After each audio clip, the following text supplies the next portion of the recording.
तर रामकृष्ण हरी मंडळी. तर मी तुमचा लाडका मराठी ब्लॉगर सोन्या. तर स्वागत आहे तुमच्या भावाच्या नवीन ब्लॉगमध्ये.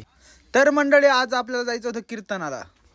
हे देवठाण गावचं वैभव प्रसाद महाराज दराडे, उत्कृष्ट असे मृदुंगाचार्य, त्यांच्यासोबत आपण जाणार होतो कीर्तनाला.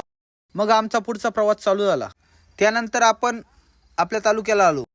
तालुक्यापासून 15 किलोमीटर ते ठिकाण होते. त्यानंतर आपण कीर्तनाच्या जागेवर पोहोचलो. त्यानंतर थोड्याच वेळामध्ये कीर्तन चालू झालं. आजच्या कीर्तनाचे मानकरी होते उद्धव महाराज पवार. त्यानंतर प्रसाद महाराजांनी उत्कृष्ट अशी चाल वाजवली.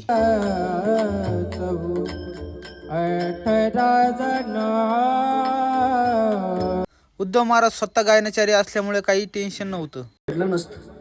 या महाराष्ट्राच्या मातीत जर छत्रपती शिवरायांचं शासन असतं तर त्या ठिकाणी त्या नराधमांचे चौरंगी व्हायला वेळ लागला नसता. बाबा, छत्रपती शासनाची आज खऱ्या अर्थाने या महाराष्ट्राला गरज आहे.